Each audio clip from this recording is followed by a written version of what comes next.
Good day, everyone. This is Dr. Soper here, and today I'll be discussing the 9th topic in our series of lessons on information privacy and security, with today's topic focusing on data interception and public key encryption. One of the easiest ways in which a malicious party can attack a network is simply by intercepting data while they are in transit over the network. The very nature and purpose of computer networks is to enable the transmission of information between nodes, and many possibilities exist through which messages can be captured or manipulated while in transit. Although there are many legitimate, non-malicious reasons for capturing or manipulating data in transit, security personnel must seek to protect the confidentiality and integrity of messages in transit by taking steps to prevent those messages from being captured or manipulated by malicious parties. An important first step in understanding data interception threats is to realize that the ease with which a message can be intercepted depends in part upon the medium that is used for transmission. Some methods of network communication are by their nature much more susceptible to eavesdropping than others. Consider, for example, wired versus wireless transmission of data. Wired networks rely upon a physical communications medium such as copper wire or optical fiber, and capturing or manipulating data on such networks therefore requires physical access, or at least close physical proximity, to the physical communications medium. By contrast, data that are transmitted wirelessly using methods such as Wi-Fi networks, infrared communication, microwave communication, satellite communication, and so forth, are much more exposed and can potentially be captured or manipulated without requiring access to physical network infrastructure. As a general rule, each method of transmitting information has both strengths and weaknesses from the perspective of information security. Conceptually speaking, malicious data interception can occur either when there is a lack of privacy or when there is a lack of authentication. When a lack of privacy exists on a network, there is a possibility that a message can be received by someone other than the message's intended recipient. This would be analogous to sending a postcard through the standard postal mail system. Since a postcard does not use an envelope, the message written on the postcard is exposed and can be easily read by anyone while the postcard is in transit. By contrast, when a lack of authentication exists on a network, there is a possibility that a message might be sent to the wrong recipient. Without verifying the identity of the recipient, there is no way of knowing with certainty that the person to whom the message is delivered is actually the intended recipient. Finally, it is important to understand that wiretapping can be either a passive activity or an active activity. Passive wiretapping is akin to eavesdropping on a conversation and involves capturing and analyzing messages while they are in transit.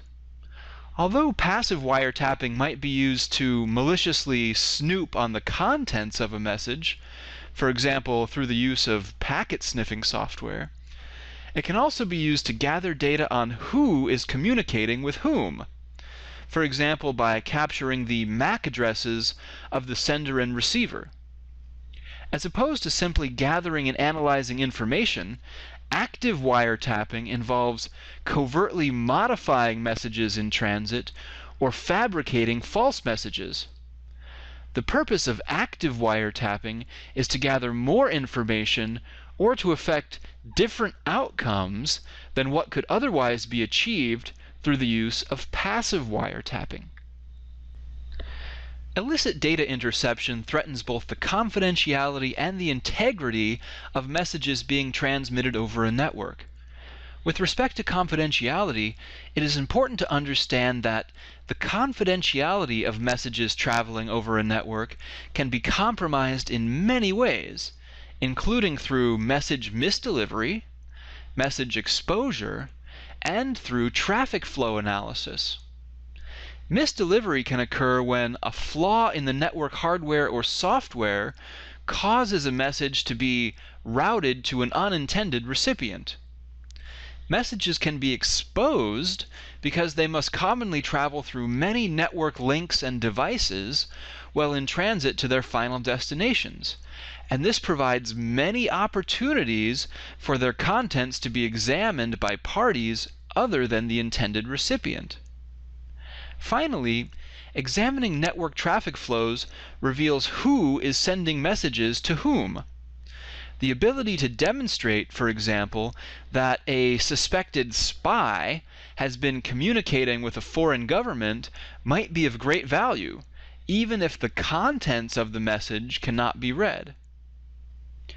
In addition to threatening the confidentiality of a message, the integrity or correctness of a message traveling over a network may also be compromised in several ways, including through message falsification, message modification, or simply through noise or interference.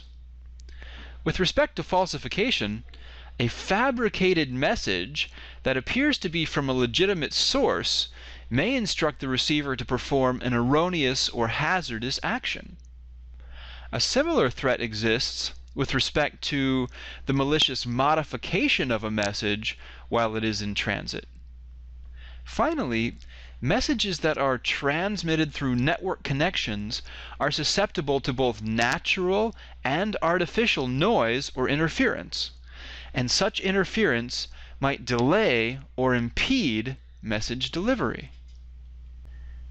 The best way of defending against the possibility of messages being intercepted while they are in transit over a network is through the use of encryption. Encryption is the single most powerful and versatile tool that security personnel have available for securing data while they are traveling over a network. It is critical to understand that encryption does not prevent the act of messages being intercepted. Even if a message is encrypted, the message can still be intercepted by a malicious party while it is in transit. Encrypting the message, however, ensures that the message will be of little value to a malicious interceptor, since the intercepting party will be unable to read the contents of the message. Although the use of encryption can be extremely effective in protecting the confidentiality and integrity of messages being communicated over a network, metadata regarding the communication is typically not encrypted and may be of value to a malicious party. Modern networks rely upon addressing, and network addresses of the sender and receiver must therefore be publicly exposed in order to provide for proper message routing and delivery. This allows a malicious party to determine who is communicating with whom, even if the contents of the communication are encrypted and therefore unreadable. In the United States, for example, the U.S. Postal Service has, for many years, digitally photographed the sender and receiver addresses on each piece of mail so as to maintain a government record of who is writing to whom. More recently, it has been revealed that the U.S. National Security Agency, or NSA, has been capturing metadata relating to the telephone calls and email addresses of hundreds of millions of people throughout the world, with the goal being to construct a massive network which reveals not only who communicates with whom, but also how often those communications occur.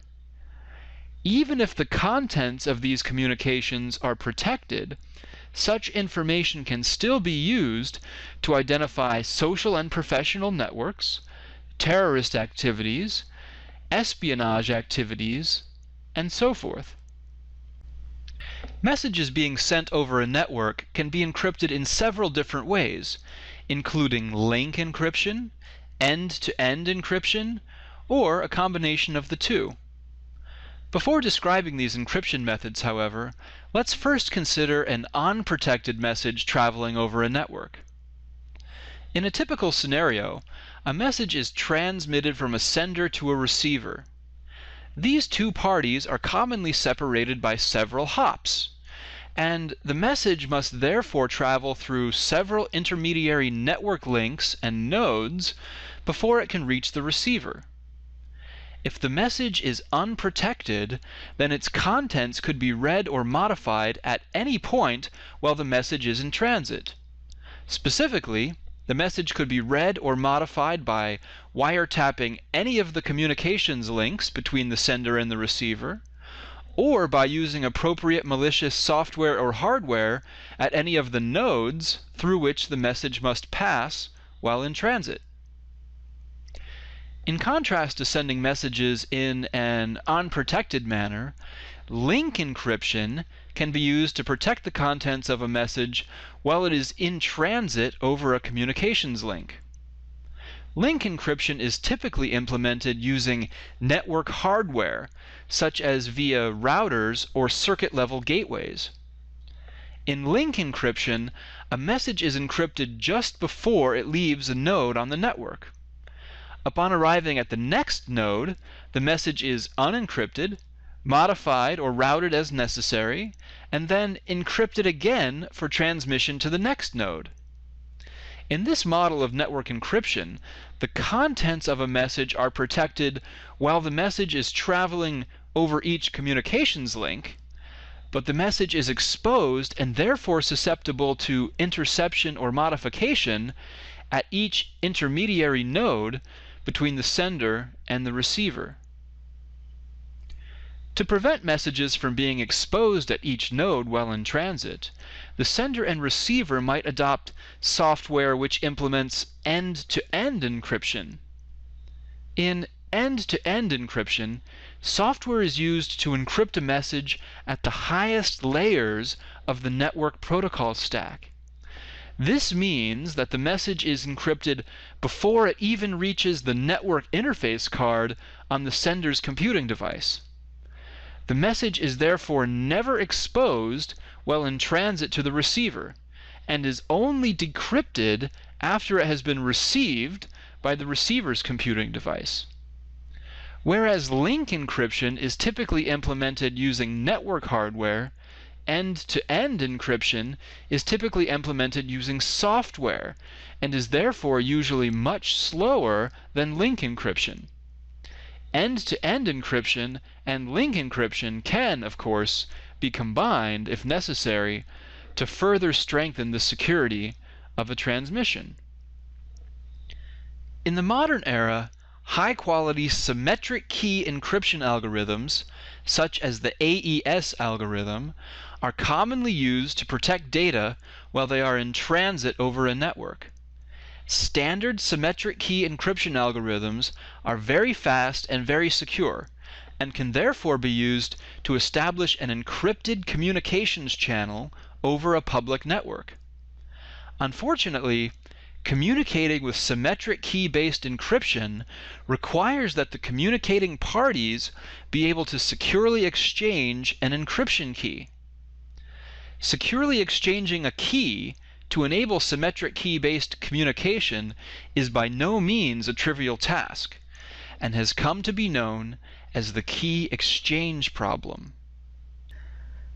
As a basis for understanding the key exchange problem in secure network communications, let's consider a common situation in which a sender and a receiver do not know each other personally, but nevertheless want to exchange information securely over a network.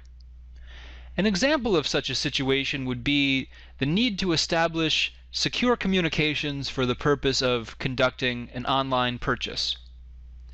You will notice that a secure exchange of information can only be accomplished if the sender and the receiver are able to securely exchange an encryption key. Put another way, to establish an encrypted communications channel, an encryption key must first be exchanged over a secure channel. This creates a paradox, since creating a secure communications channel requires that the parties securely exchange an encryption key, but they cannot securely exchange an encryption key until they have established a secure communications channel. This situation is known as the key exchange problem. Since the initial communications between a sender and a receiver must take place over an unsecure channel, a way is needed through which the two parties can securely exchange a symmetric key over an unsecure channel. Fortunately, clever methods have been invented for solving this problem through the use of public key encryption. Recall that crypto systems can be broadly classified into two major categories: secret key crypto systems and public key crypto systems.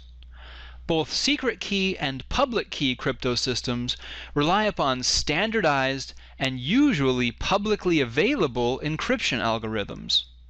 These algorithms are then personalized for each individual secure communications session through the selection and use of unique key values.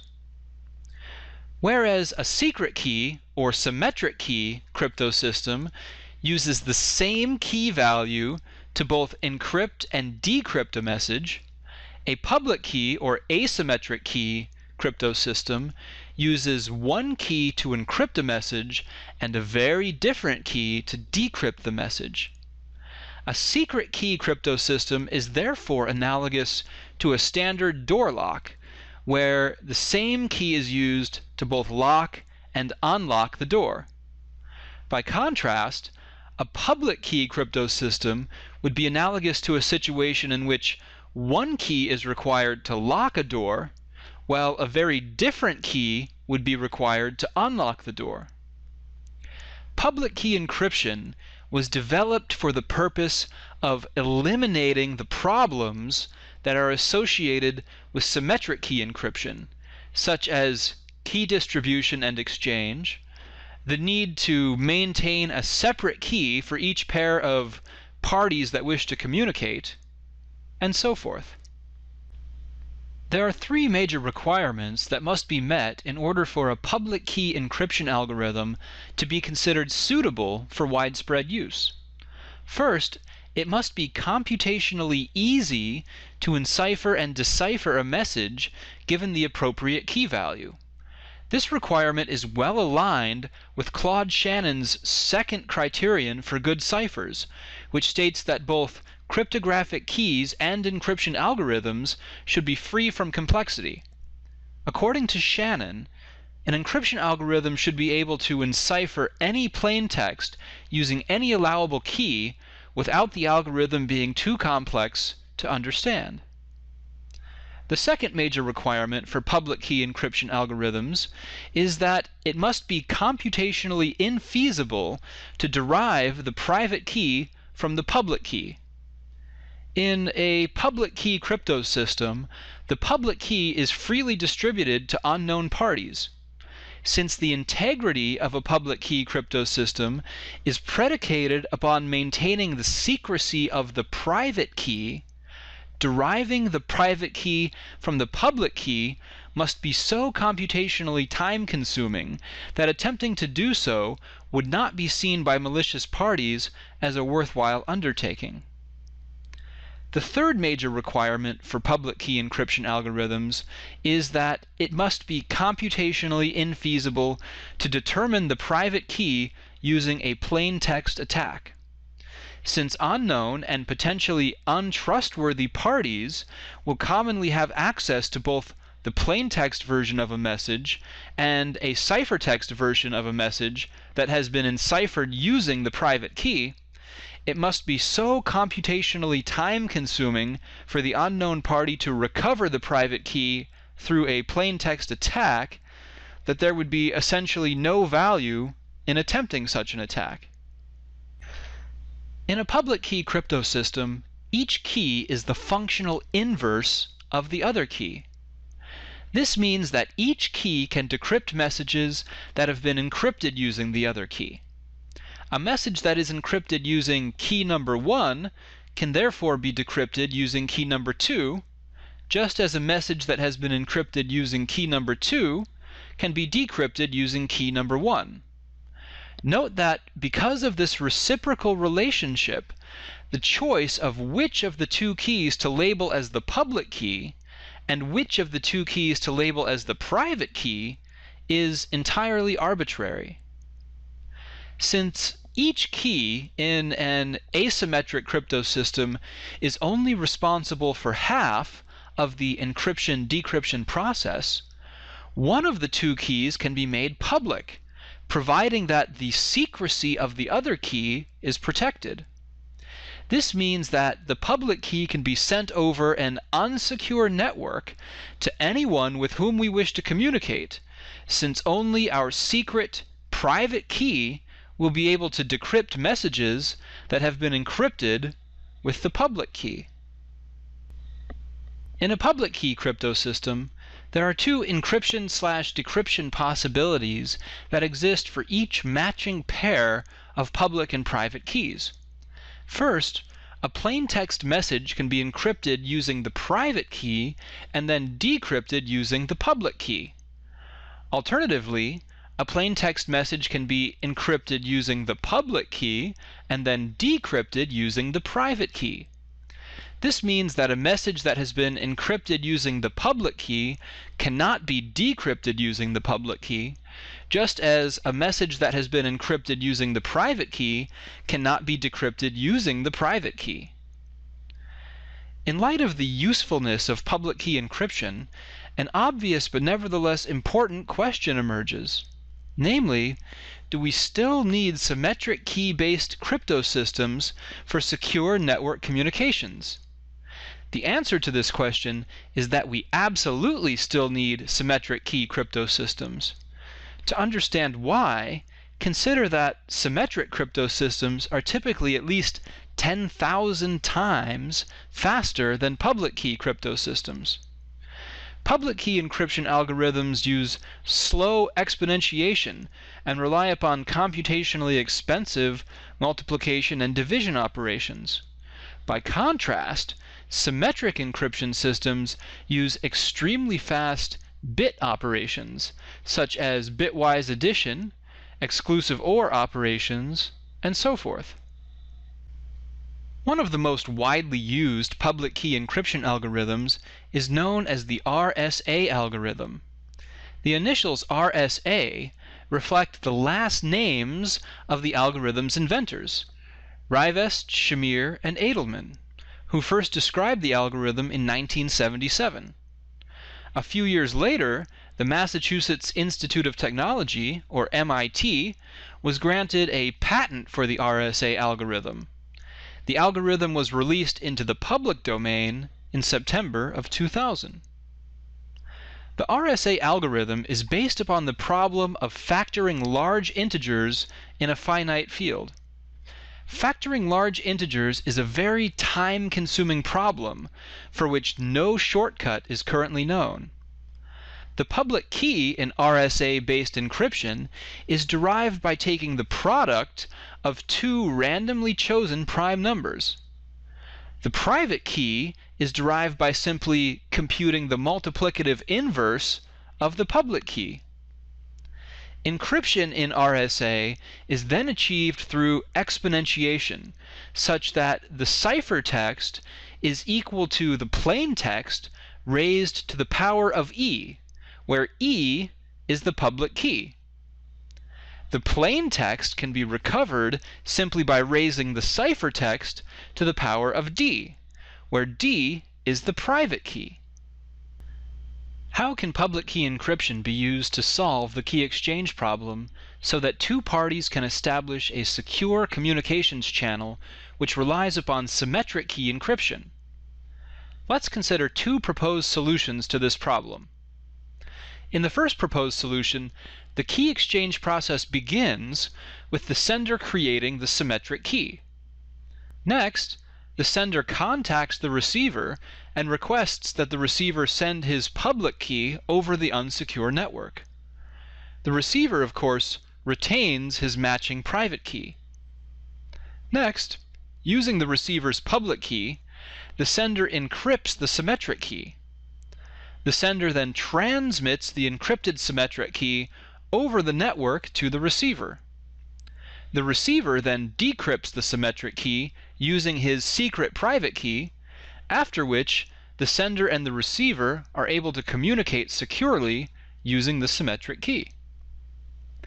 Although this solution may seem very logical and effective, it does have one major flaw from a security perspective.